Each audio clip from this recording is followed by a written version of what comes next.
Kaitlin, go ahead. You were finishing up on Inspire magazine and getting into the other part of it, so go ahead.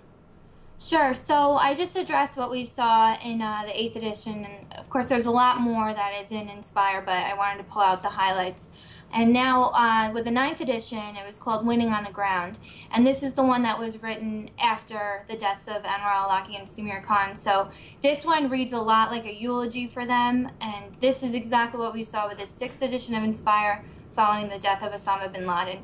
So this one is appealing more to the emotional level of Inspire readers, and it's just highlighting different things about Alaki and Khan, and there's tons of pictures of them there, and it's definitely more of a eulogy for them.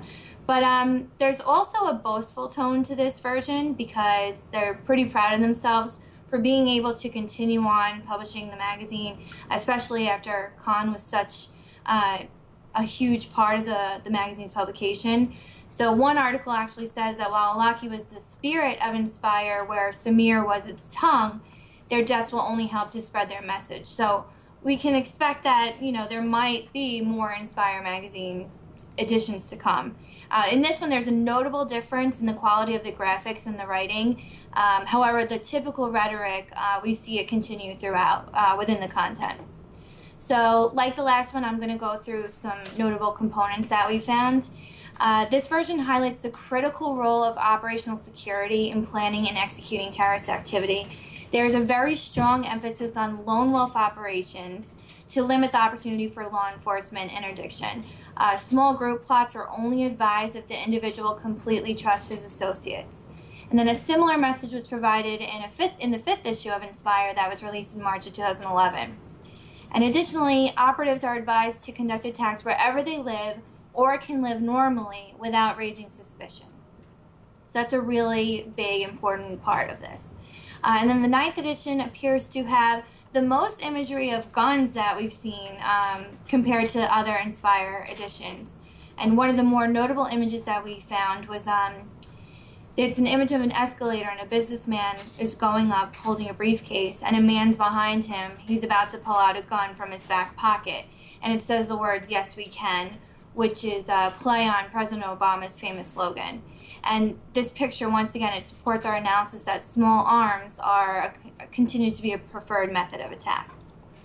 The open source jihad section includes the characteristics of an effective urbanite assassin. That's verbatim. And these characteristics include the ability to select the right targets and to be able to blend into society and the culture of the chosen targets. And the contents of the article all border an image of an average businessman walking on the street holding a briefcase. So we see a lot of businessman references and, again, lots of guns and assassin. There's a smoking bullet image. So pretty alarming photos. Also included in the tactical section, and this is the last point I'll make, is the idea of producing fire bombs to target populations within the United States. So the Al-Qaeda chef, that's the name of the author of this article, he appears to be inspired by natural wildfires that have been the cause of massive destruction. And he cites examples within the United States and Australia and how wildfires have damaged homes and impacted lives. And the article outlines instructions on how to build a device that would have a similar destructive impact to these natural wildfires. Wow, that's quite a bit. Yes. that is quite a bit. All And right, there's more. There's definitely more in these magazines. yeah, well, I guess, from a certain perspective, these guys really, take off and let their imaginations run with this, because they're looking just to create whatever mayhem they can, Right. in any of these things. All right. Now you covered the targeting prefaces, the emphasis on small arms, and the justification for targeting civilians. So, everybody should take heed to that. The soft targets are usually the strip malls and things like that. Very poorly defended here in the United States because we don't build armed encampments. But other than that, Kaitlin, a nice delivery, and we'll see you next month. Okay, thanks so much. Thanks for having us again. All right, bye now.